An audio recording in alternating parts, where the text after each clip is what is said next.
to see you again. 처음부터 얘기했는데 우리는 우리 세대의 세계복음을 완성하기 위해서 왔다. And since the beginning, we have told you that we have come here to do world evangelization in our days. 이게 주님의 소원이고 하시고 계시는 일이라. So this is God's desire. This is what God is doing. 세계복음화를 부르짖는 단체와 조직 많다. There are so many organizations that say they want to evangelize the world. 하지만 세계복음화가 안 된다. But world evangelization is not happening. 안 되는 이유는 두 가지 때문이다. And there are two reasons why it's not happening. 하나는 100% 성경의 복음이 아니기 때문입니다. First, because they do not have the gospel that is 100% the Bible. 또 하나는 성경의 전도가 아니기 때문에 그렇다. And secondly, because they do not evangelize according to the Bible. 전도치고 성경에서 모티브를 얻지 않은 건 없다고. So many types, all methods of evangelism have some root in the Bible. 많은 전도 방법이 다 성경에서 모티브를 얻었다. So many evangelism methods have a cornerstone in the Bible, a base in the Bible. 그래놓고 자기의 생각을 가미한다. But with that base, they start mixing in their own thoughts. 이 방법 저 방법 가미한다. So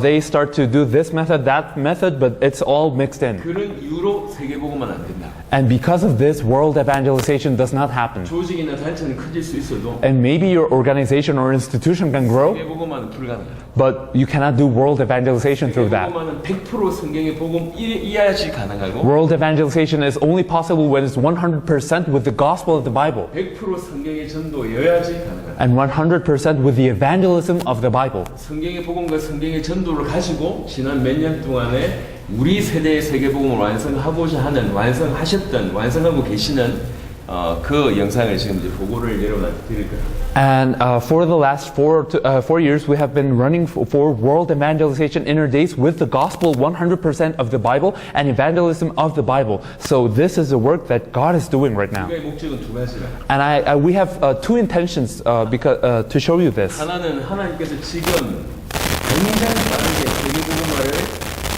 진행하고 계시다고 하는 사실들을 보여주기 위해서. So our intention with showing you this is first so that you may know that God is doing world evangelization at a staggering pace. 또 하나는 이 일에 여러분들을 사용하시겠다라고 하는 하나님의 부르심이라. And the second reason is because God is calling you to truly be in this. 남의 얘기가 아니고 This is not about anyone else. 이제 여러분을 통해서 일어나는 Now these are things that will happen in your life. 여러 대륙에서 일어나고 있는 일들을 보시게 됩니다. So you will see things that are happening in many places at once. 우리가 이 영상을 올해 초에 만들었습니다. So we made this video in the beginning of this year. 그리고 올해 일어났던 수많은 것들은 담지를 못해요. So it doesn't include the many things that God has allowed this year. 유럽이라든지 뭐 오세아니아라든지 뭐 많은 분들이 올해 열렸는데 그건 담지를 못했어요. So Europe and New Zealand and these places are not included here because we made this at the beginning of the year. So especially these are the things that are happening in Latin America. 그래서 아주 좀 집중해서 보시면 좋을 것 같아요. So I would like you to please pay close attention and to be able to see. We'll skip some parts of the video. 잘 볼 수 있는 대로. Okay, so can you all see very well? 좀 뒤로 땡겨. Okay. 이렇게 약간 높이. So can you all see well? Okay. We'll skip some parts of the video in order to explain some things.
Okay, so you have heard this already, so we'll skip it. Solamente Jesús es el Cristo. La Organización Mundial. ¿Cómo se puede dar la respuesta? 사도행전에 보면 이게 in circles and university evangelism tribes. Okay. Our goal is to evangelize the world in our generation. January 2012, a team of Korean pastors visited Miami, Florida for the first time. They knew no one who could aid them, but they were certain they would meet the person that will evangelize the United States. In order to find this person, the team evangelized in the city's key sectors. Various attempts were made in order to find this person. The team visited hospitals and universities, sent letters to CEOs, and tried communicating with people spending their retirements in the city. As the pastors evangelized, they became aware of the overwhelming number of Latin American people inhabiting Miami. The most numerous nationality among them is Cuba, of which there are approximately 1 million people. This fact led the team to look for a Cuban town or church. The Korean pastors later met a pastor called Erwin Cardona through a missions organization devoted to helping Cubans. Pastor Cardona listened closely when the Korean team spoke about the gospel and evangelism of the Bible. After scrutinizing the content of the message, Pastor Cardona invited the Korean team to his church regularly. We visited Pastor Cardona's church 5 times over the course of 2 years in order to aid them. We paid all our expenses during this time. Members of this church were afraid to even give out a single evangelism tract, but throughout this time, they grew spiritually to the point that they have become full-fledged evangelists. After witnessing this change, Pastor Cardona told us the following: 3 things impressed me: the gospel that states Jesus is a Christ, the evangelism according to the Bible, and your willingness to serve others at your own expense. He then introduced us to pastors from other countries. God opened the doors to other countries from this point on, and is even now fulfilling world evangelization at an unimaginable speed.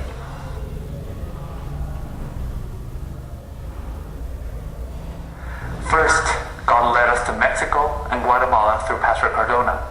Once in Guatemala, God led us to Nicaragua, El Salvador, Costa Rica, Belize, and Honduras. People in El Salvador opened the door to Colombia, and later Colombia guided us to Panama and Venezuela. We went to Cuba through a missions organization in Miami. We also met people who introduced us to pastors in Brazil, Argentina, and Chile. In South America, God allowed us to meet people from Bolivia and Pakistan, Asia, and Europe. We will now examine how God has allowed world evangelization to start. These missions focus on finding one person who will save his nation and then strengthening that person with the gospel. This disciples' church is also renewed with the gospel. Then these disciples begin looking for other disciples.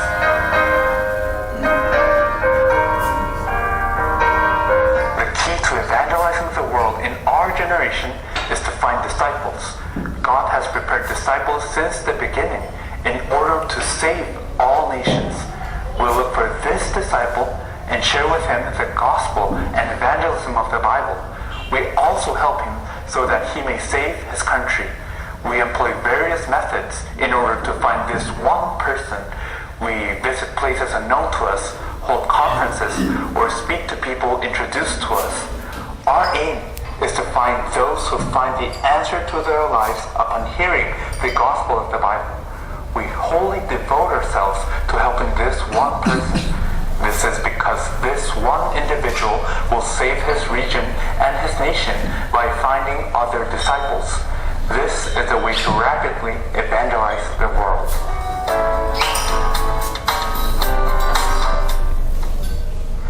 God allowed us to visit Guatemala with this purpose, where we met Pastor Mario Lenin Ayala. He's the head pastor of a prominent church in a city called Mazatenango. Though he had served the Lord through various means, he realized his methods were not the will of God. He stopped every activity in church during 1 year while he sought what God's direction is. he confessed how our encounter was an answer to his prayers. Dios me habló de esta palabra de transicionar a la verdad de que Jesús es el Cristo y alinearnos a la voluntad del Padre, que es la evangelización mundial. Este es el tiempo, no es otro. Este. Pastor Lenin found the answer to his life through the gospel of the Bible and the evangelism of the Bible. God gave him the key to save all of Latin America.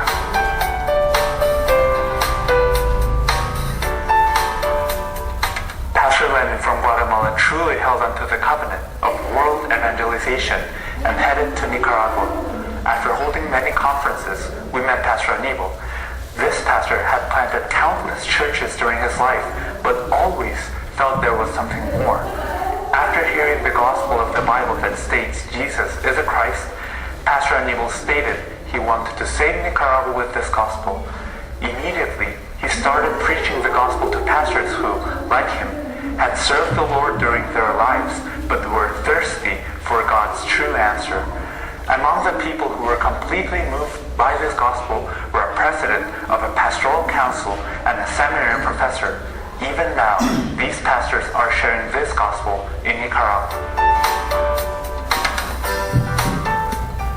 Can you see all of the subtitles?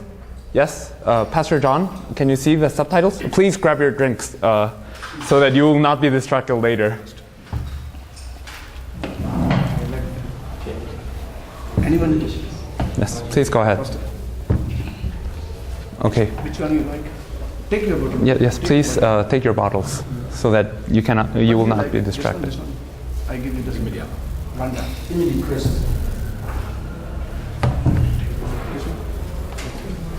Is okay, everyone?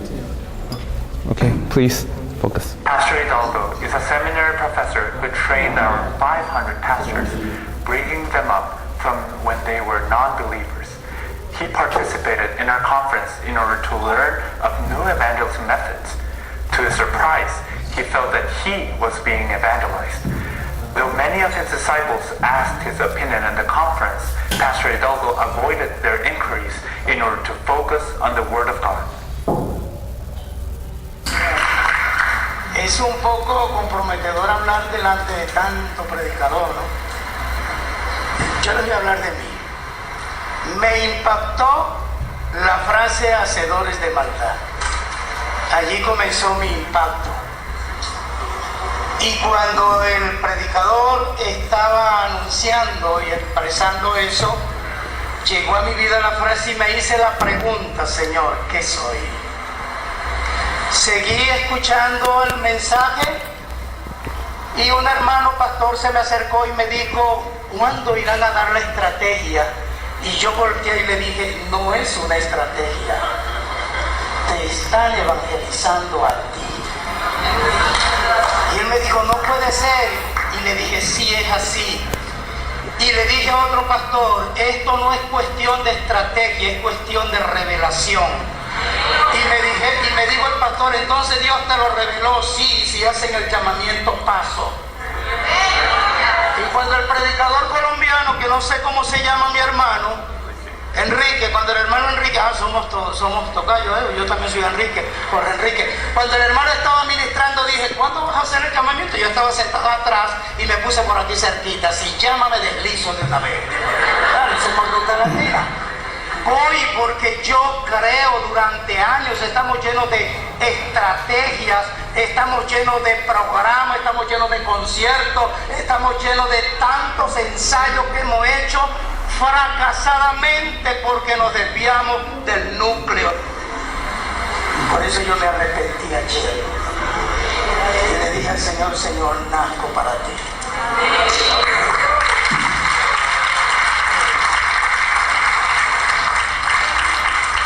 Esto no es fácil decirlo. He sido profesor durante muchos años en el CEPAL. A este muchachote le di clase hace algunos años. Y aquí hay muchos que les di clase y otros que han sido mis ovejas. Por ahí está el pastor que lo vi nacer, crecer en el Evangelio, bautizarlo. Y hay otros miembros acá, esto no es fácil decir. Son 38 años de ministerio. No es fácil decir ahora sí soy evangélico. No. Pero sí tengo que reconocer y le pido perdón a Dios y a ustedes porque he sido deshonesto en el mensaje.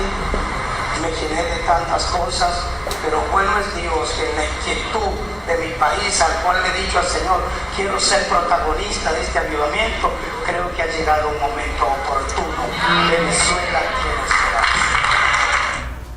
ser. Are the subtitles too fast? Or have you understood all of what he said? Yes? Okay. It's a bit fast. Okay. When an important part comes, I will try to slow it down a little bit. Stating his faith, he traveled 13 hours from Barquisimeto to El Amparo, while he exclusively focused on the sermons. He confessed he had lived with Venezuela close to his heart. However, after listening to this message, he could no longer think of saving only Venezuela. He removed Venezuela from his heart and instead started praying for all the nations. From that point on, Pastor Hidalgo traveled throughout all of Venezuela's regions in order to look for the people who will save this country.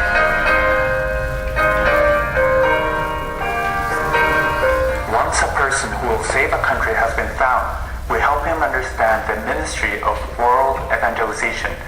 This help consists in aiding this person to profoundly understand and believe in the gospel, as well as enabling him in evangelizing according to the Bible.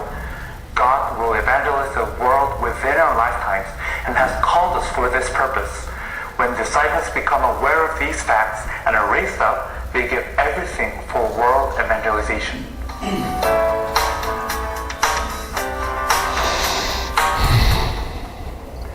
The first South American country we visited was Colombia. God did not lead us to the capital city, Bogota, but rather to a small city named Yopal. There we met Pastor Bermudez, an apostle who had held leadership over a large denomination during 40 years. Our first impression of him was not great due to difficulties in communication, so we thought we had to look elsewhere in order to find the disciple who would save Colombia. But everything changed after the first sermon. This sermon lasted 30 minutes and was given in a cramped, uncomfortable radio station. Nevertheless, Pastor Bermudez was smitten greatly. He stated, "If this gospel cannot save the world, I know not what can. I wish to save Colombia and all the nations with this gospel." This man turned out to be the disciple God had prepared all along. We invited him to the next country in our itinerary. God opened Pastor Bermudez's eyes by showing him the evangelism field. He also shared with us his confession of faith. Que no es un método ni es un sistema, sino que es una vivencia. Como dijeron los apóstoles cuando los amenazaron que no podían hablar de Jesús. Okay, I'll try to make it a little bit slower. Okay. Maybe. Allá en ese lugar. Y ellos dijeron, no podemos dejar de decir lo que hemos visto y lo que hemos oído. Esa es otra cosa. Y dice que no cesaban en el templo y por las casas de enseñar que Jesús es el Cristo. Okay, is that better? God has allowed this pastor Is this also too fast, or should I leave it at that speed? This one's normal, right? Okay. Okay. This is the gospel of the Bible.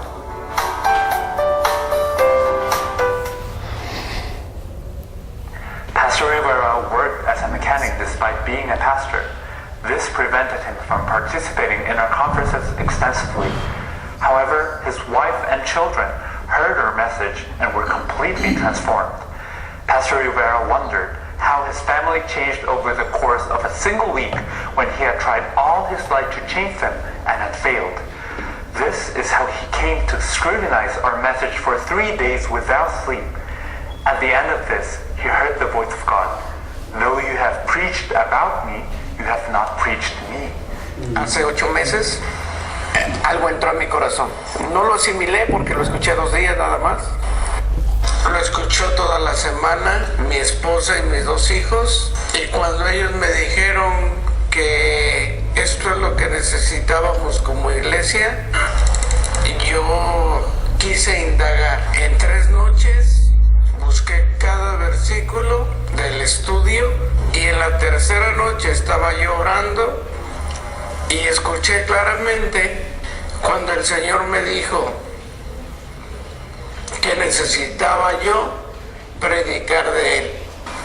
Caí de rodillas, lloré y le pedí perdón porque me sentí como alguien que estaba lanzando a las personas al fuego. Y cuando esto vino a mi corazón, yo quería saber más.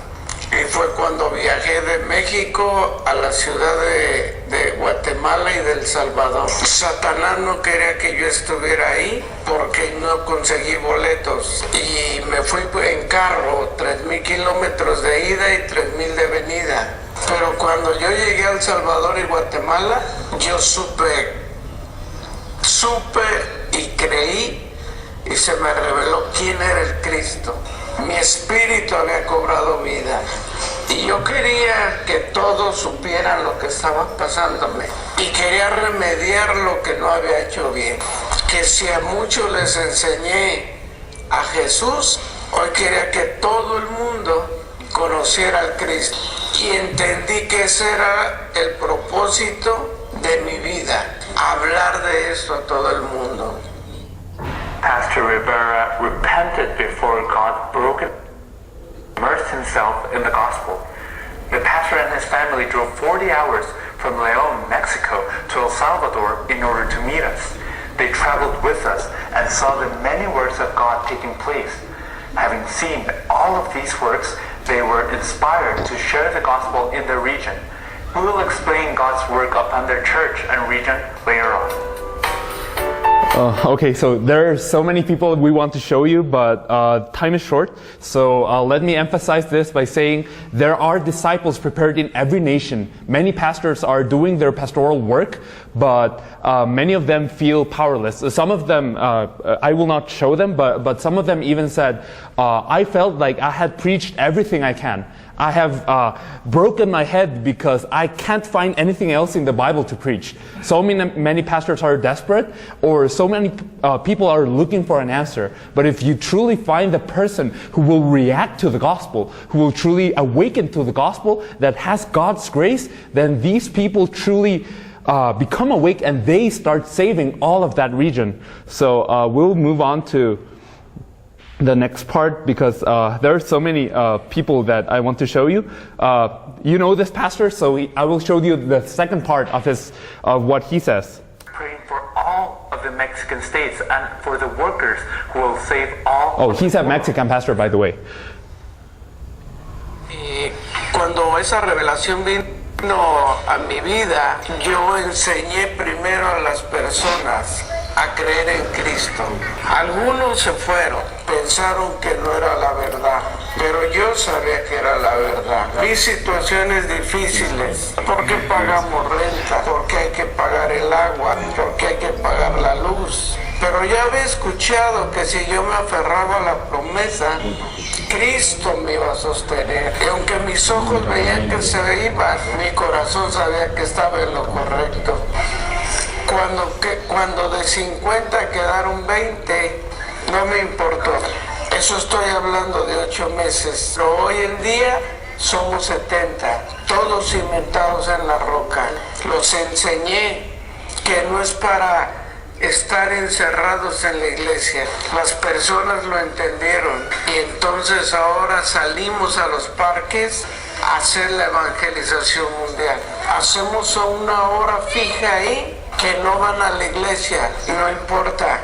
Cristo me va a pedir cuenta de las almas, no del local. Toda la iglesia sale a evangelizar, de casa en casa y de parque en parque, todos donde quiera que estén. Ahora sí conozco la verdad.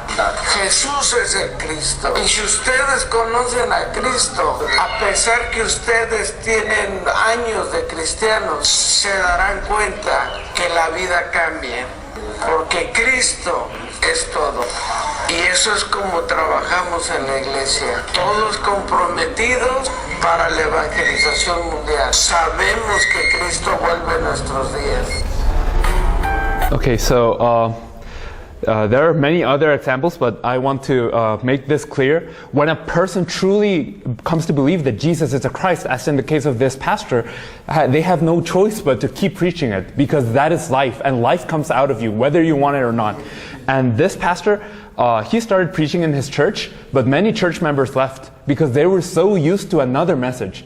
They were so used to a fake message that the people left thinking that that was not correct. So he passed so many difficulties, but then people started reacting, and they started looking at the Bible, and they said, this is true. This is the message of the Bible. And then they started truly gaining life, and this church, they evangelize in the streets, in the parks.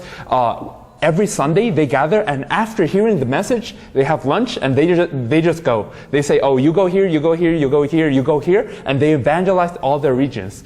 This pastor even went to visit all the pastors in his region. His region is called La Joya. It's Mexico, and this region has close to like 2 million people, I think. So this region it's not small, but he visited every pastor, and to every pastor he gave the message. And then some of the pastors said, no, I'm okay, I'm fine with what I'm doing now. But some of them said, I need to listen to this more. I need this message. I need the gospel. I want to save Mexico with you. And then these pastors started forming a team. So this pastor, when he received the gospel, he did not stay with it just as a good message. This gospel started saving his church, and this started saving his region. And many other pastors who are in that region are also now working with him. I visited him like 3 weeks ago. I visited Mexico, and this pastor is now going to other counties, other states. Mexico has states, so they're going to other states, and they are finding the disciples in other states even. So that's what they're doing now. We'll skip Pastor Roberto because his is very long, but his church is also in Mexico, and they're doing this, even finding people in other nations that we haven't gone to. So they're doing that. And I want you to hear this pastor. So through this Pastor Roberto, we met the next pastor I'm going to show you. Here in the first sermon. El pastor Cetina pasó y leyó Juan 20:30. Is this okay? Yes. Y terminando de leer digo estas palabras: una cosa es saber y otra cosa es creer. Y allí me agarró el Señor. 56 años y toda la vida predicando, y nunca yo creí que Jesús es el Cristo. Es una gran diferencia. Yo sabía y conocía, porque aquí en Colombia, yo soy colombiano, nacido en Bogotá, aquí le enseñan a uno la palabra desde chiquito, usted se la memoriza, y entonces yo lo que hacía era repetir lo que las escrituras dicen. Pero hasta ese día 2 de junio, exactamente 9 días atrás, cuando yo oí esta palabra, oh hermano querido, déjame decirte que soy una nueva criatura. ¡Aleluya! Y entonces Jesús dice: venid a mí, todos, oiga bien, todos los que estáis trabajados y cargados, y yo os haré descansar. Llevad mi yugo sobre vosotros y aprended de mí. Oiga bien, y aprended de mí, que soy manso y humilde de corazón, y hallaréis descanso para vuestras almas. Y yo tengo ese versículo en la entrada del santuario donde pastoreo, y cada vez que lo leo digo, fácil. ¿Y qué fácil? Que mi yugo es fácil y que mi carga es ligera. Ay, yo no sé quién se equivocó ahí, porque toda la vida trataba de hacerlo con mi fuerza, con vergüenza de decir: soy colombiano por fuera, pero mexicano por dentro. 32 años de mi vida se la he dedicado a México, y empiezo a entender lo maravilloso que el Señor sí, cuando dijo: mi yugo es fácil y ligera mi carga, que es una realidad. hacer yo como individuo era creer en Él. No solamente predicarlo a Él, no solamente describirlo a Él, no solamente mostrarlo a Él, pero yo como individuo necesitaba creer en Él. Y aquí el jueves 2 de junio del año 2016 en Monterrey, México, por primera vez confieso, creí por primera vez que Jesús es el Cristo, el Hijo de Dios. Y entonces enseguida te invade una sensación de decir quién soy yo. Y entonces termino esta tarde diciendo las palabras de Pablo: soy deudor a griegos y a no griegos, soy deudor, por lo cual estoy presto a predicar este evangelio que al fin lo conozco.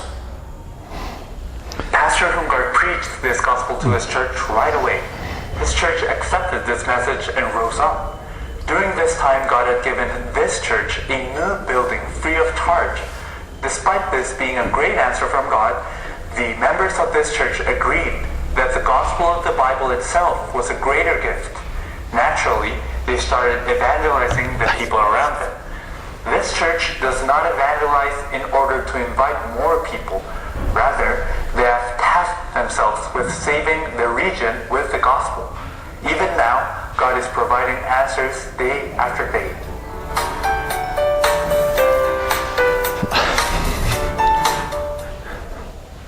Cuba is a communist country seemingly wrong in the 1960s. The churches in this country are currently undergoing a period of revival, but their faith revolves mostly around acquiring wealth or experiencing miracles. We visited Cuba several times in order to find out who would save this country. We invested plenty into these trips, but could not find this person at first. God kept leading us into Cuba, and on the third time we visited Cuba, we met with a person who would save Cuba. Pastor Arnold Syriaco was in charge of all evangelistic activities in his denomination. He was a professor who planted 86 churches over the course of 23 years.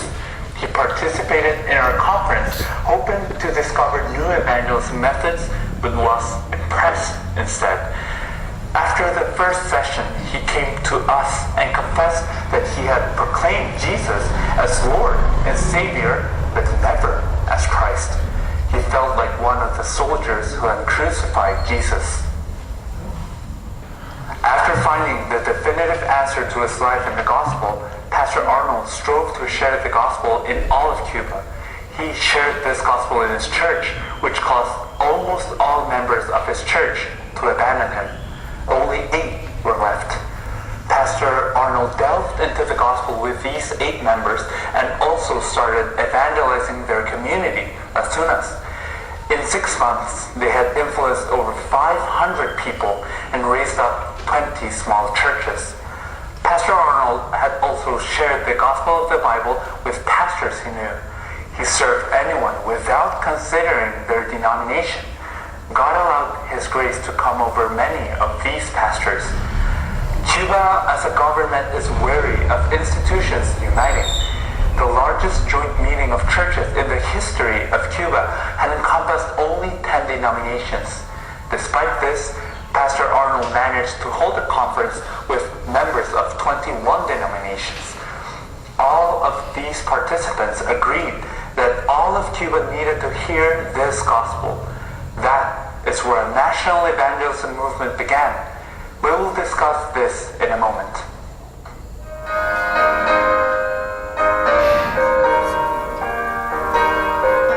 God gave us the covenant to save all nations, tribes, and tongues since the beginning. In order to evangelize the world, it is necessary to proclaim the gospel not only to our own churches, regions, and countries, but to all of the world. All people who believe in Jesus as a Christ are not constrained by their circumstances or limits, but are compelled to evangelize the world. Disciples of Christ are bound to find other disciples. These disciples transcend the limits of their churches and countries and start saving other nations.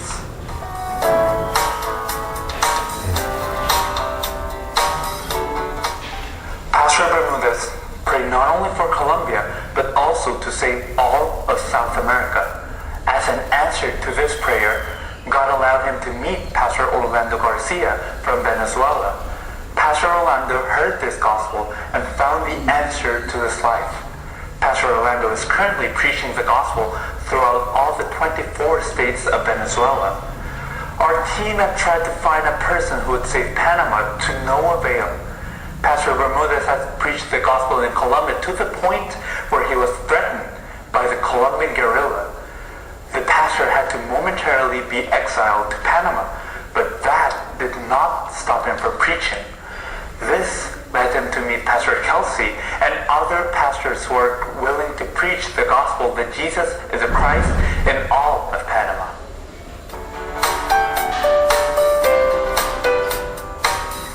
Pastor Landon is praying for all of Latin America and the world.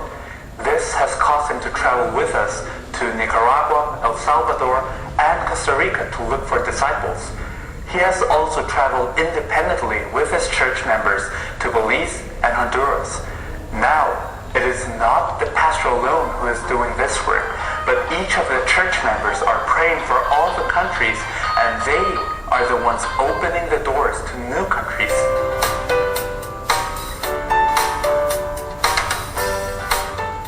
We saw God's wondrous work when we were out to seek the person who would save Argentina. We met Bolivians Elvis and Angel. They are both pastors who always struggle to find a message to preach on Sundays. They repented before the Lord after hearing the message of Jesus as Christ. These two are not only dedicated to saving Argentina, but Bolivia as well. Pastor Elvis has been away from Bolivia for 20 years. Pastor Angel, having been born in Argentina, had never been in Bolivia. Despite this, they tasked themselves with saving Bolivia and took steps to find the people in Bolivia who would save that country. Okay, so I'll explain this because there are so many pastors, but once a pastor truly is saved himself, then this starts flowing out to the church, right? But then the church, as Pastor Cho already said, many pastors think that they need to take care of the church always, that they cannot be outside of the church for one moment, because if not, the church will just scatter. But that is not what we see in the early church. But once this gospel is preached to the church, then the church also is founded upon the rock. And because they're founded upon the rock, they are not relying on the pastor, they're relying on God. And they know the pastor is doing what he must do. He is doing what Jesus asked him to do. Therefore, I will support him with everything. I will truly, since I know that that the offering that I'm giving is being used to save other people, then I can truly give offering. I can truly give my life, and I want to be like that person also. This is what believers start thinking when their pastors truly have life and start doing world evangelization. In the case of these pastors, their church does not limit them. The church has become an ally. The church has become someone who has also been able to be in the missions field with the pastors. Because God did not only command pastors to do world evangelization, He commands everyone who believes in Jesus as Christ to go and make disciples. The problem is that many of believers don't have the answer. Even if they see a person who needs Christ, they can't give him the answer. They don't know how. But the moment you believe in Jesus as Christ, you can give an answer. It's not just, oh, come to my church, or my pastor is a good pastor, or our praise is very good. It's not that. It's, I can give you the answer. And these church members become an ally to the pastor, and they also visit several countries. So this is what's happening in all of the world, and this is what we're trying to explain in this point. Because now, for instance, Colombia, Guatemala, all these countries are doing evangelization, and it's not the pastors who are opening the doors to other countries. Sometimes it's the members of the church who are going to other countries and doing that work. So, okay, I'll just explain this one, because this one I'm sure needs a little bit of explanation. You know this pastor. So this pastor was in a conference in Chile. We were preaching in Chile, which is South America, but we saw him, who is a Pakistani. And he started hearing the gospel. First, he was in the back but then the next day he was in the middle, and the last day he was in the front. And then we spoke with him, and he said, in Pakistan, people give their lives for the gospel. Pakistan, the pastor knows very well, but Pakistan has Christian colonies, right? Because Christians are a minority, and they need to stick together in order to live. So Christians are a minority, and in any moment, someone can attack them, and the government will do nothing. It's just they will be persecuted, and Muslims think that killing a Christian is for their own right? They think that is good because of their religion. So many people in Pakistan are giving their lives, but when we visited Pakistan, we could tell that many people don't know what they believe, even though they are giving their lives. So this pastor shared to us, many people can die. Each service for Pakistanis can be their last service, because someone can burn all the building, or they can come with a gun and kill everyone. And this is the faith that Pakistanis live, but many people don't know the gospel that Jesus is a Christ. So he invited us to Pakistan, and through him, we met Pastor Darshan, really. So he can tell you a little bit more about this if you want to know. But God is working this way, because how can we meet a Pakistani person in Chile? That makes no sense. And he speaks Spanish, which is something very odd. He was taken to Spain when in a certain time, and he came to speak Spanish, but he was visiting Chile because he was visiting a Brazilian friend. He visited a friend in Brazil, and after being with this friend in Brazil, the friend said, let's go to Chile. And he went to Chile, and he had many conferences to give. But he heard in the radio about our conference. So he just came to our conference, canceling everything he had. That makes no sense, but God guided him, and God allowed him to open the doors to Pakistan and the UAE. And because of the UAE, we're now with you. So this is the way that God is working. So this is one of the examples that God is doing. So we'll skip this because we have already explained this. So this is praising in Pakistan. And how can we accelerate world evangelization then? We have discussed how one person to save a nation is found, how they open their eyes to the work of God, how their churches receive the gospel and are renewed, and how they save not only their own countries, but also other countries. Now, let us explain the answers God has given us in order to accelerate world evangelization.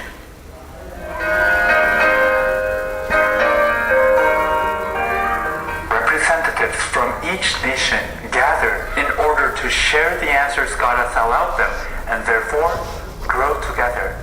The first international summit was held in Guatemala in January 2016. Participants included representatives from Mexico, Guatemala, Belize, El Salvador, Honduras, Nicaragua, Colombia, and Korea.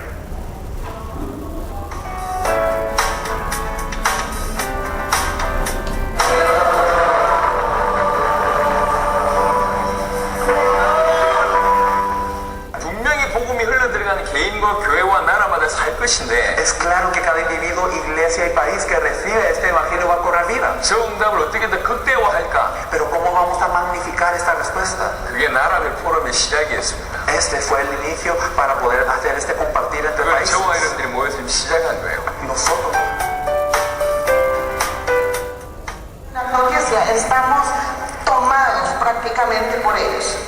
Ellos mandan a que si usted puede entrar a tal colonia o no puede entrar. Estamos viviendo una peculiaridad en mi país, porque hoy por hoy la iglesia está encuevada como en los días de Gedeón. ¿Dónde está que la iglesia, aquella que el Señor Jesús dijo, que sobre este fundamento edificaré mi iglesia y las puertas del infierno no prevalecerían contra ella? Pero hoy por hoy en mi nación el infierno, las tinieblas ha prevalecido contra la iglesia. ¿Por qué? Porque no tenemos el fundamento, porque tenemos cualquier buena noticia, pero no la buena noticia que Jesús es el Cristo. Aparentemente somos el 35-40% de cristianos dentro de El Salvador, pero nos estamos peleando por denominaciones, estamos peleando por nombres, por establecer nuestros propios reinitos. Pero el reino de Dios es esto, es predicar el único nombre, el único Rey de Reyes y Señor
other to their countries in order to rapidly evangelize the world. Each of the participants experienced the works of God, were inspired by each other's evangelism, and planned ahead on how to evangelize the world.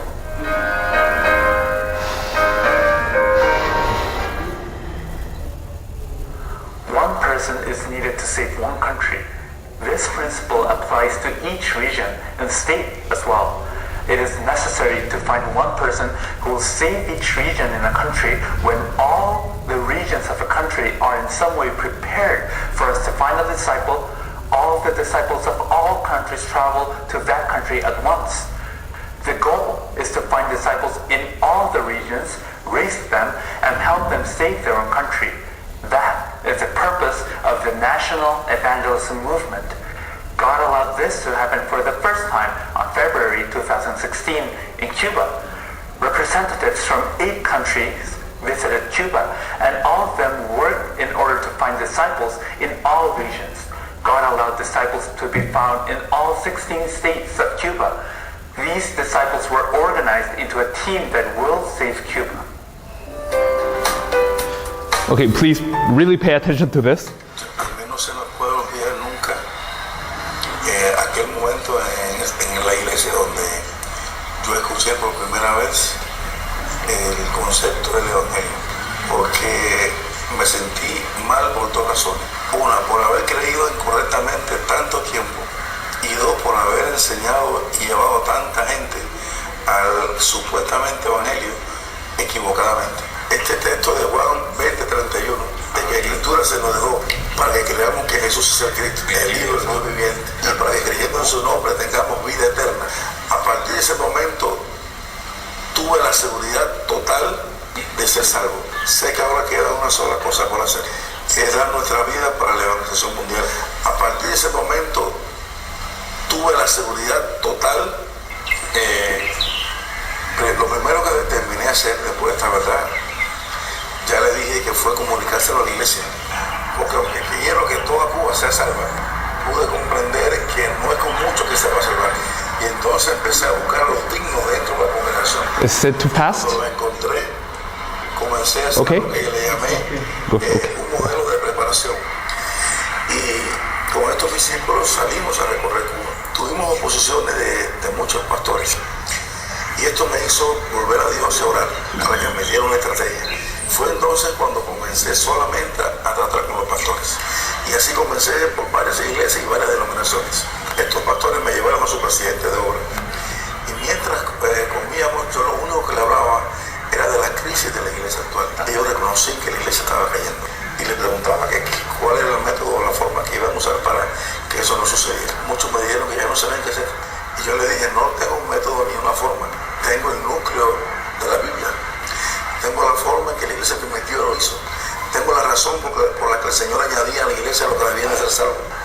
Tengo el núcleo de la razón por la que cuando Pedro predicó se convirtieron 500 y 3.000, 5.000 y 3.000. Lógicamente ellos como presidente de obra querían que sus obras crecieran. Y sus obras se abrían. Quiero saber cómo es eso. Ocurrían 2 cosas. Uno lo seguía creyendo como método y un buen método. Y me autorizaba a que tratara con sus pastores. Pero otros lo recibían como la revelación. Al final, como quiera, se aprovechaba todo. Porque como me permitían tratar con los pastores, yo daba las conferencias y encontraba, aún cuando el presidente pensaba que era un método, ahí encontraba pastores dignos. Y así lo hice por todo el país.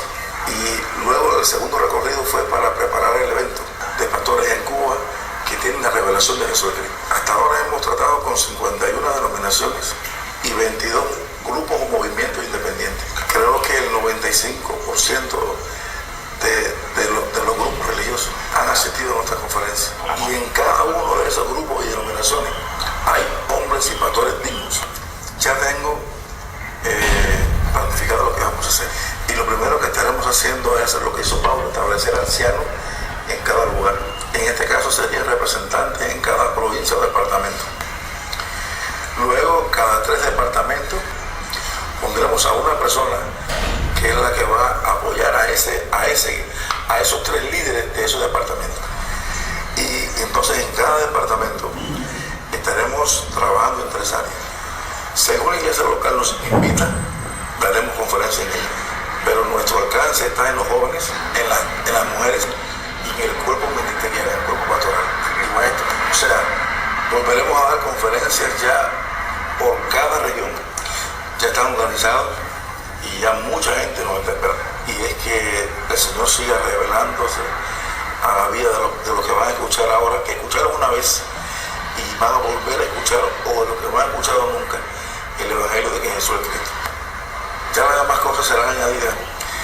Y sé que muy pronto Cuba tendrá un equipo bien grande para apoyar a Latinoamérica, porque luego de alcanzar a toda Cuba, nuestro corazón es alcanzar al Caribe y a toda Latinoamérica, hacer la evangelización mundial, porque el Señor está muy cerca y esto debe hacerse lo más pronto posible con un solo mensaje, que Jesús es Cristo.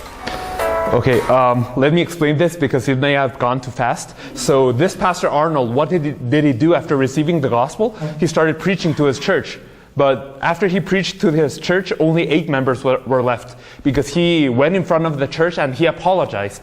And many people said, oh, but he's a seminary professor. What is he apologizing about? Did he sin? Did he sleep with another woman? What happened? And then Pastor Arnold said, I want to apologize because I have preached so many things to you, but I didn't preach the message of the Bible that Jesus is a Christ. And he preached to them that message. But many people said, oh, this one is crazy. This person is no longer a person of God. Now he has fallen to something else. So many people abandoned him, but only 8 were left. But after these 8 were left, Pastor Arnold said, I don't care if so many people leave. I don't want to have many people. I want to have the correct people to save Cuba. So he started preaching to these people more deeply about the gospel that Jesus is a Christ. And with these people, he evangelized so many areas that other pastors started noticing. What is happening with this pastor? How can this small church do such a great work? What drives them? So these pastors started meeting Pastor Arnold. Hey, what are you doing? What is your new strategy? What can you tell us? And this pastor said, I don't have a strategy, but I have the gospel of the Bible. I can tell you if you want. So then he started preaching this way. Sometimes he would spend like 3 days with one pastor. He would sleep in their house, and he said, I don't want anything that can contaminate the gospel. So sometimes he just showed them the video. He watched the video with them, and in a hard part, he would stop and say, did you understand this? And if that person said no, okay, let's watch it again. If that person said yes, okay, let's move on. So this pastor started looking for each one of the disciples, and when that happened, 21 denominations were gathered. And then he began to think, okay, so now my region has heard of this gospel somewhat. How can I truly make it so that Cuba can hear the gospel? So he started meeting the leaders of each denomination, and he would just invite them to a meal. He would just invite them to supper, and he would sit with them and just speak about the crisis of the church. Today's church is crumbling. Today's church has many problems. And all the leaders would agree. They would say, yes, the church has a problem, but none of them does know what to do. So he said, so Pastor Arnold said, I don't have a method or a strategy, but I have the gospel. So one of 2 things would happen. Because this is the gospel of the Bible, some people would say, oh, this is a good method. You can tell my pastors this if you want to. So the pastor would preach to some of these pastors, and these pastors would truly get the message. Not like a good strategy, not like something good, as a truth, as life. And then these persons would start to do the work in their denomination. And other times, the leaders of these denominations would truly get it, would truly have the revelation of the Bible, and then they would say, okay, now we can save Cuba. So this way, up to this point, he had met like 50-something denominations. And these 50-something denominations had truly arisen with the Bible, with the gospel of the Bible, and they were prepared in every of the 16 states in Cuba. And because all of these states were prepared, all of these states could have a conference with people attending them, all the people in many nations, the people who will save many nations went there. So we went like 60 people went there in order to simultaneously cover all the country with the gospel, to find the people who will save each region, and then to make a team for them to help each other. This is basically what happened there. And there's a long sketch video about the environment, how we gave the conferences, all the regions we visited. There's so much, so we'll skip it. And I just want to show you. No, I don't think we'll have time for their confessions. But in every region, we found people who were willing to truly testify that Jesus is the Christ. And this happened on February 2016. So all the regions of Cuba were struck with the gospel. And we found a person for each region, or a team for each region. Now, what happened later? So many people can get excited in a conference, right? Many people get emotional. Oh, yes, Lord, I will serve you. But 1 week later, they're the same. Many people do that. But what happened after this, I want to show you. Okay. So... Okay, so this is one of the testimonies. But God allows His grace to flow upon Cuba. Despite the hardship, a team that would save Cuba was firmly established. Today, they're a model for nations to follow. The Cuban team of disciples is constantly receiving God's answer for world evangelization. En 2015 se hizo todo el trabajo que le expliqué, se hizo la evangelización nacional y los hermanos se fueron. Eso fue en febrero del 2016 ahora.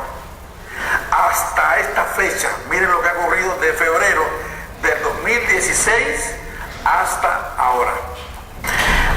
Total de casas de paz que se han abierto en todo el país a través de la evangelización del Evangelio de Jesús el Cristo a través de todas las denominaciones, 1662 movimientos de la palabra, 9.224 eventos realizados, 71 en todo el país.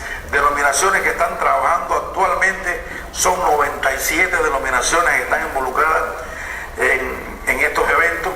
Tenemos municipios alcanzados 90, estamos trabajando con 321 pastores y 64 misioneros. Y entonces, si Cuba tiene 167 municipios, Cuba tiene 167 municipios por alcanzar 87. Tenemos un 46% del país con presencia del Evangelio de que Jesús es el Cristo. Okay, so this was November 2016. So we went to Cuba like 2 months ago, maybe. So we went there a time back, and this number is no longer accurate. Now, almost all of Cuba has heard the gospel of the Bible.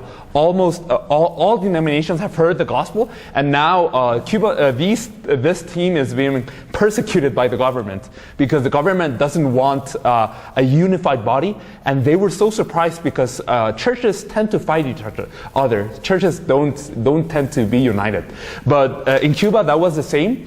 But suddenly, these churches started preaching one message only. One message, even if there are some Catholics, even some Jehovah's Witnesses truly started preaching this message. Some Adventists also started preaching that Jesus is the Christ.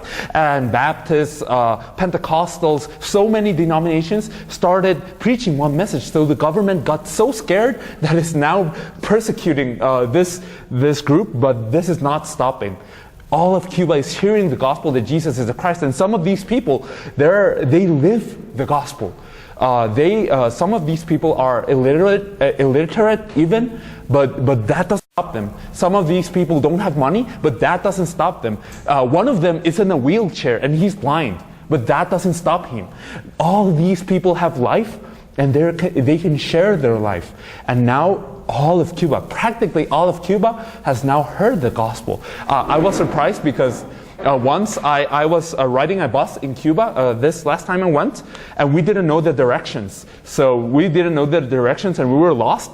But someone I didn't know said, "Hey, I know you because of a video," and he guided us in our way. And it means he heard the gospel of the Bible. One time also we went to buy like souvenirs in Cuba, and we went to local artists. We went to like people who like carve the wood and stuff. And we went to an artist, and he said, "I've heard of that message, even if it wasn't in a really remote place." So Cuba itself is being evangelized. Not everyone who at first said they will do it, did it. Some people stopped doing it. Some people said, "Oh, I will give my life," and they didn't give their lives. These people are even in opposition to the gospel. But the ones who truly gave their lives are enjoying the answers of God every day. Every day God gives them someone who can listen to the gospel. And they can give the answer because they have the gospel of the Bible. And that is how Cuba is being evangelized after the national evangelism movement. So this is the last part.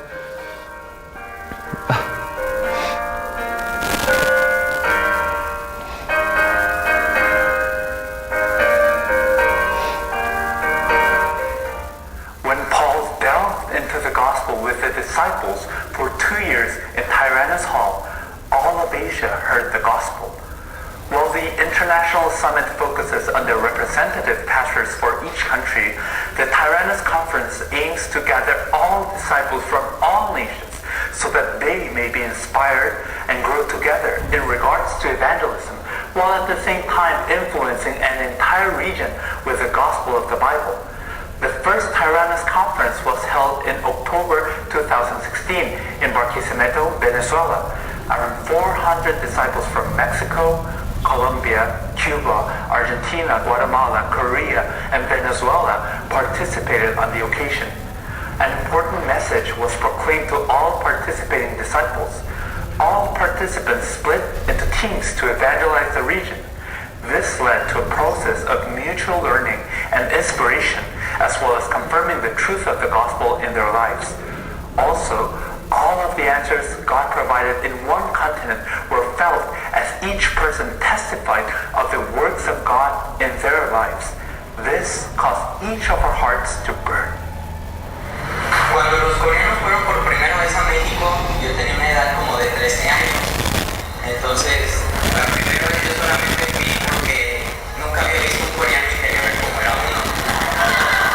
Entonces ya fui a la iglesia, las conferencias eran muy largas, yo era un niño, entonces no estaba muy a gusto cuando daban todas las conferencias largas. Pero ahí aún yo no tenía la revelación de que Jesús era el Cristo.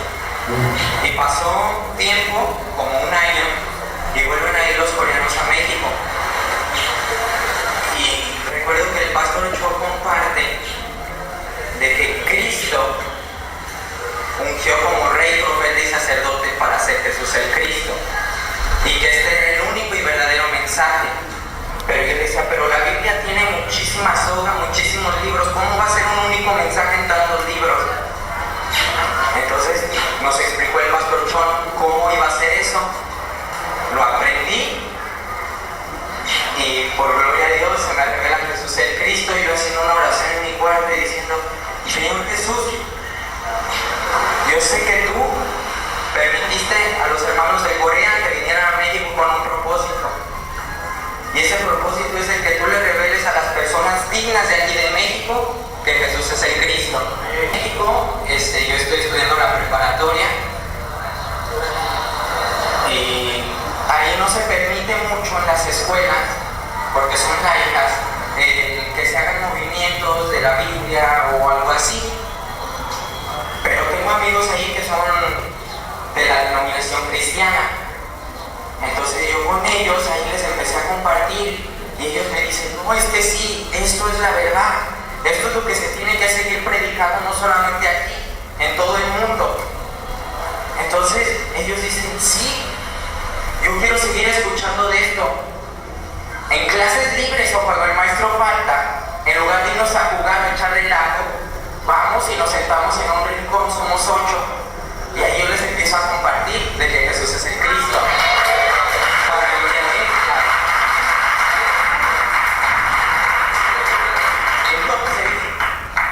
acerco un día a un amigo y me dice, oye, ¿y esto dónde tú lo aprendiste? ¿Cuántos años estudiaste para esto? Y yo le dije, no, esto se da por revelación, así como Dios te lo dio a ti. Entonces yo ya puedo ir con mi pastor a mi iglesia y decirle, Jesús es el Cristo y es el único y verdadero mensaje. Y lo dije, si te lo pone el Espíritu y te dejas mover por él, puedes ir incluso a las naciones, a todo el mundo, a predicar que Jesús es el Cristo.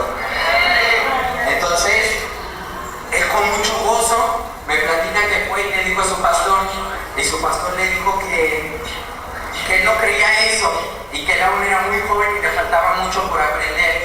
Entonces él se sintió y me dijo, oye, es que me dijo esto mi pastor, y a mí no fue agradable a mi corazón y me sentí mal, y que porque el pastor y él tienen una muy buena amistad, y me dijo que ya no te hablara a ti, que porque tú venías trayendo un mensaje de Satanás.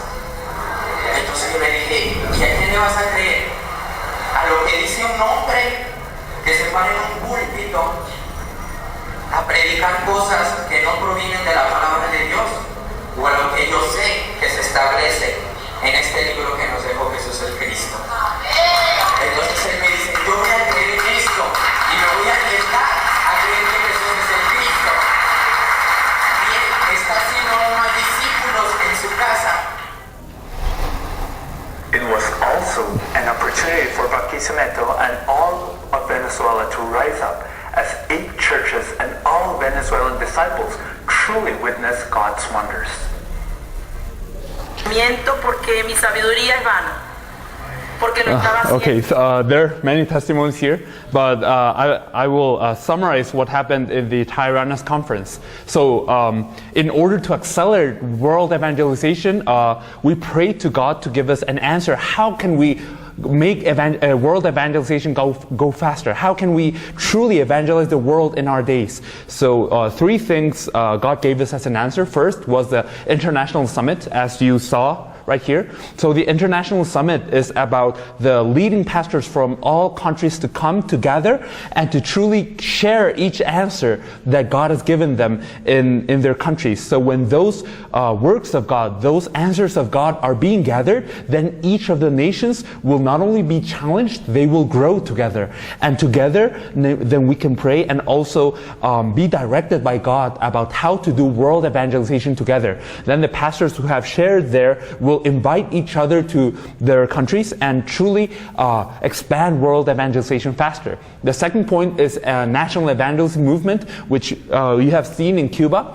So it is when one nation is ready in all of their regions to have conferences, to have some way of entering, then all disciples of all nations will simultaneously enter one country and truly find the disciples in that country so that that country can be saved. It's not about waiting so long, but if that country is ready, everyone can go and everyone can save all regions simultaneously. So this is a national evangelism movement. And the third thing is this Tyrannus conference. This Tyrannus conference aims not only to gather the leaders, but all believers who believe that Jesus is the Christ and are evangelizing in this moment. So think about this 1 minute. What happens if, let's say, 1,000 people who believe that Jesus is the Christ, who also evangelize every day, who are truly living the life of the early church. If these people gather in one region, what will happen to that region? That region will truly be saved by the grace of God. It will truly hear the word of God. But not only that, these people will gather in order to share their evangelism. They will grow not only in the gospel, but also in evangelism, and the impact to that region will be large.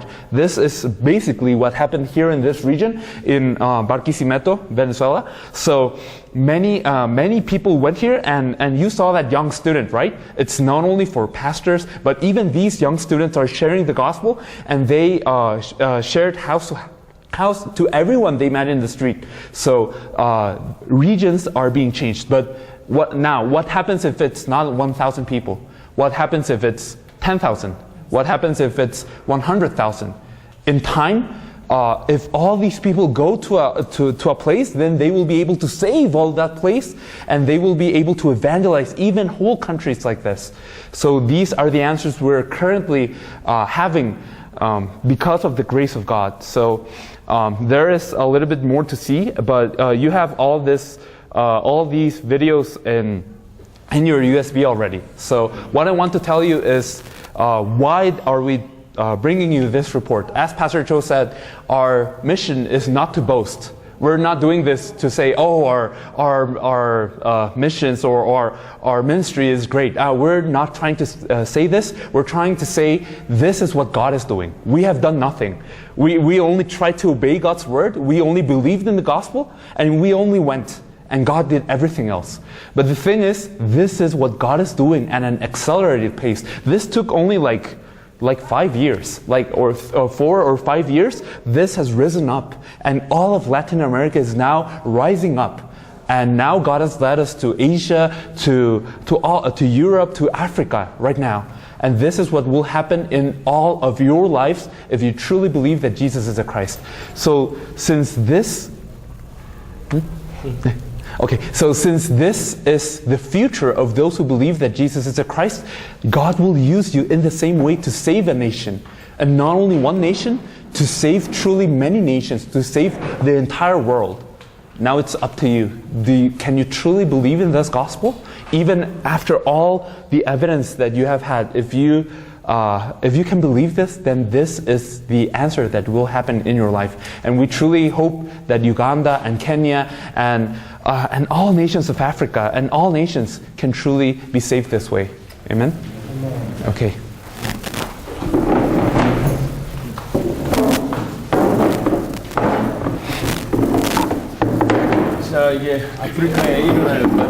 So these are the answers that will occur in Africa. 저희는 이런 응답을 받고 지금 여러분한테 와 있는 거고. And we have received all these answers from God and are before you with these answers. 틀림없이 아프리카 전체 살리는 일들이 벌어질 겁니다. So Africa will truly be saved unequivocally. 이건 인간이 하는 게 아니고. This is not something that a man can do. 하나님이 하시는 거예요. This is something that God does. 하나님이 인간을 통해 하실 것인데. But God will do it through men.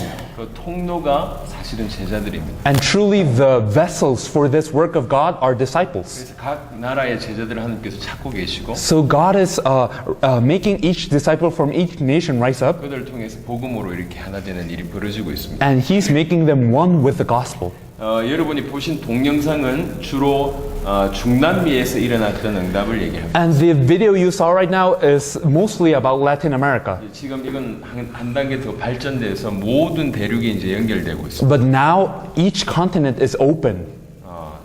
아프리카는 굉장히 속도가 빠를 거예요. And I think Africa will progress very fast. 사실은 중남미 들어가기 전에 아프리카를 먼저 들어올 계획이 있었어요. So first, before going to Latin America, I had the plan to come to Africa first. 근데 중남미가 먼저 빨리 터져버렸어요. But Latin America was a little bit faster in expanding. 그래서 4년이 늦어졌어요. So actually, we came here 4 years late.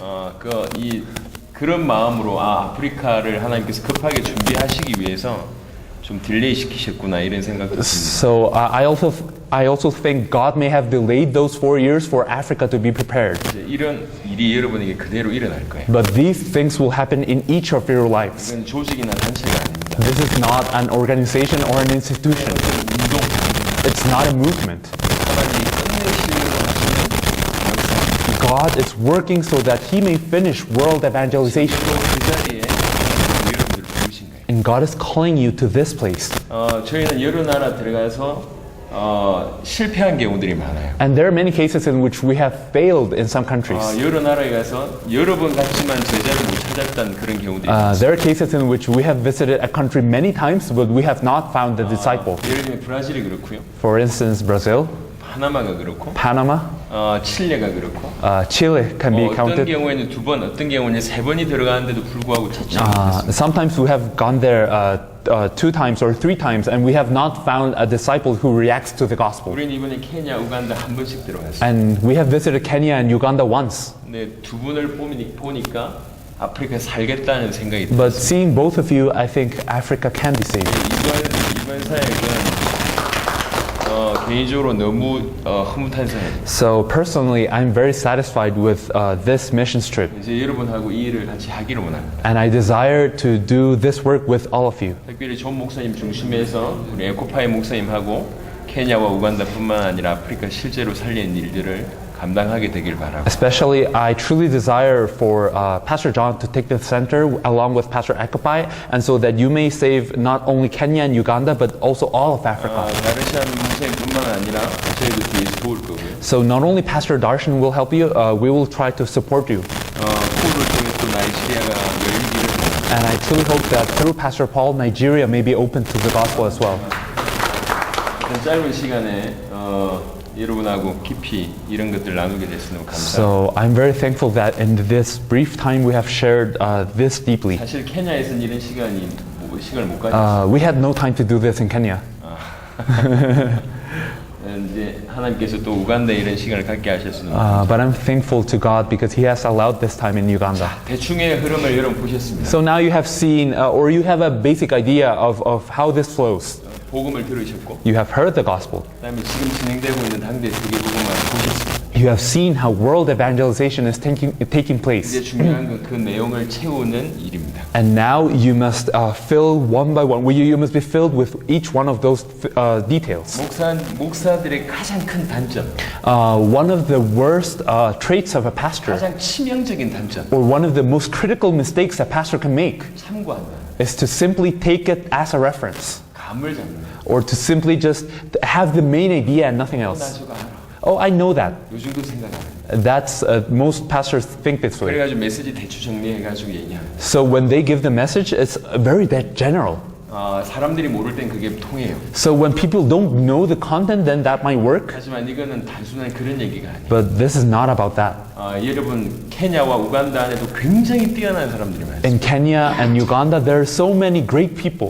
그 사람들이 몰려올 거예요. And those people will come to you. 그들이 왔을 때 여러분에게 무릎 꿇을 수밖에 없을 정도로 내용을 준비하시고. You must prepare this content of the gospel so much that they come and they have no choice but to bow down before the gospel. 따라갈 수밖에 없도록 준비해야 됩니다. And you must prepare yourself so that you can lead them. 120명이 모였습니다. 초대교회에. In the early church, 120 members were gathered. 거기에 사도행전 2장 보면 3,000명이 더해지고. And if we look at Acts 2, 3,000 people came to the Lord. 사도행전 4장 보면 5,000명이 더해지고. And in Acts 4, we can see that 5,000 people came to the Lord. 사도행전 6장에는 허다한 제사장의 무리가 더해집니다.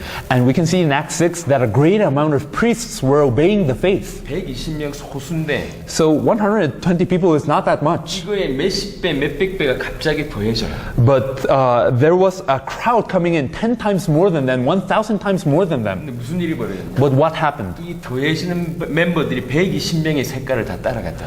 The people who were being added, the thousands who were being added were following these 120. 그 120명 앞에 다 무릎 꿇는 일이 벌어졌어요. They were bowing down before all these 120. 여러분들이 그렇게 준비하셔야 돼요. You must prepare yourself so that this may happen.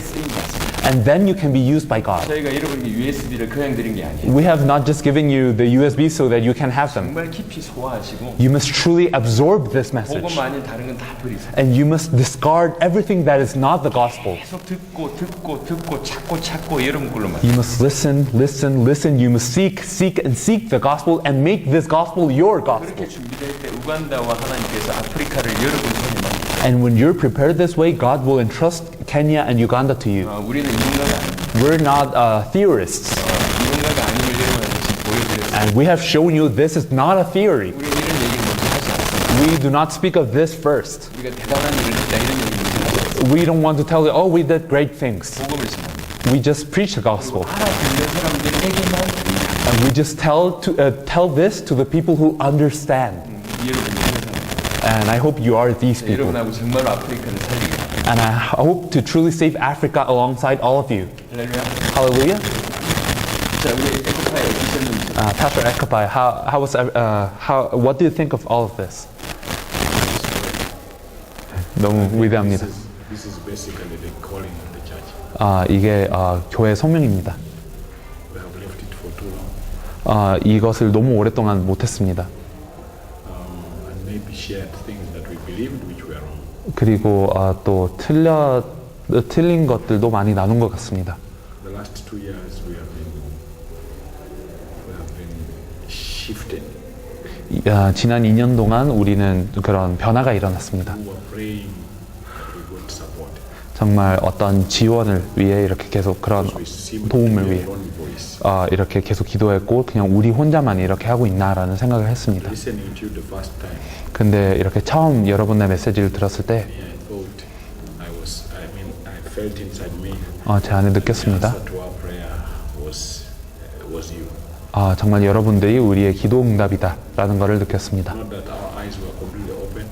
우리의 눈이 완전히 지금 떴습니다. 열었습니다. It seemed to be like the other blind man whom Jesus made to see, but he saw the trees when they were upside down. 그래서 어떻게 보면 이 예수님이 말씀하신 그 소경 이렇게 뭔가 보이는 것 같지만 이렇게 잘 안 보이는 그런 우리였습니다. The second time for him to see it right. 그래서 이렇게 잘 보이기 위해서는 이렇게 조금 기다려야 두 번째가 돼야 이렇게 잘 보일 수 있는. So what we have just been going through these last 2 days. 그래서 그런 이틀 동안 이런 과정이었던 것 같습니다. Trees are beginning to turn up right. 이렇게 이 나무가 흐리게 보이는 그 순간이 이렇게 잘 사라지고 선명하게 보입니다. We are seeing. 그래서 이제는 진짜 보입니다. Now cry we see. 그래서 이제는 정말 이제 보인다라고 외칠 수 있습니다. I just want to say thank you to God. 하나님께 감사드리고 싶습니다. And promise that we shall take the challenge that has been put in our hands. 그래서 우리 손에 주어지는 이 도전을 정말 받고 싶습니다. We shall not eat this sweet alone.